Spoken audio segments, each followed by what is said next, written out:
છો Vadodara 24 hours news. હવે જોઈએ અગત્યના સમાચાર।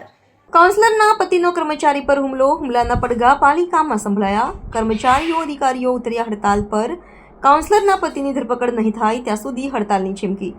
ધરપકડ નહીં કરે તો ઉગ્ર આંદોલનની પણ ચીમકી ઉચ્ચારી।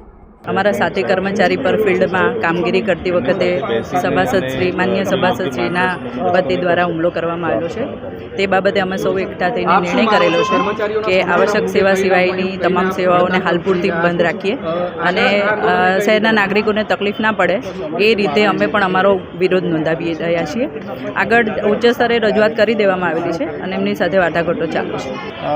એટલે આવશ્યક સેવા સિવાય અમે જે જાહેરાત કરી હતી આવશ્યક સેવા સિવાયની જે કામગીરીઓ છે એ બંધ રહેશે અને આજે પણ અંશતઃ અમારી બધી ઓફિસો તો બંધ છે અને સાંજે 4-4.5 કલાકે અમે બધા કર્મચારીઓ ભેગા મળી અને માનનીય મેયર સાહેબને, ડેપ્યુટી મેયર સાહેબને, ચેરમેન સાહેબને મળવા જવાના અને રજૂઆત કરવા જવાનું કે ભાઈ અમારી જે માગણી છે એનું અનુસંધાને શું એમને આજ શું પગલાં લીધા છે અને આ શું કાર્યવાહી કરી છે।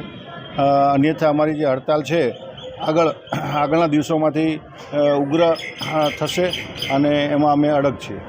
જી, અત્યારે કમિશનર સાથે બેઠક થઈ એમાં શું? ના, સાહેબ જોડે કોઈ બેઠક નથી થઈ। હમણાં અંદર ના, એ તો અમે ચેરમેન સાહેબ જોડે બેઠા હતા, ચર્ચા કરતા હતા અને સાહેબ આવી અને અમે નીકળી ગયા હતા। એટલે કોઈ એવી બેઠક આ બાબતની સાહેબ જોડે કોઈ ચર્ચા નથી। છે તમારી માંગ એ જ કે FRI કરવામાં આવે અને એના માટે સચોટ એક કોઈ નીતિ નક્કી કરવામાં આવે પાર્ટી કે પક્ષ લેવલે કે સરકાર લેવલે કે ભાઈ આવી રીતના જે બનાવો કર્મચારી પર હુમલાના બને છે એમાં કોઈ નીતિ નક્કી થાય કે જેના પર પગલાં ભરવામાં આવે કે સરકારી કામને અડચણથી માંડીને એવી કોઈ કલમો લગાવવામાં આવે કે જેથી અમારા તમામ કર્મચારીઓ સલામતી અને શાંતિથી સરળ રીતે કામ કરી શકે।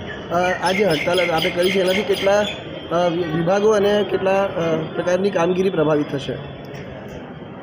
હાલ પૂરતા તો આવશ્યક સેવા સિવાય બધી કામગીરી બંધ છે, પરંતુ આવનાર દિવસોમાં જો અમારી જે માગણી છે એનું અનુસંધાને જો માનનીય મેયર સાહેબ કે સત્તાધીશ તરફથી કોઈ પગલાં ભરવામાં નહીં આવે તો ચોક્કસ તમામ વિભાગ અમે બંધ કરીશું અને એની પ્રભાવ અને એની અસર થશે।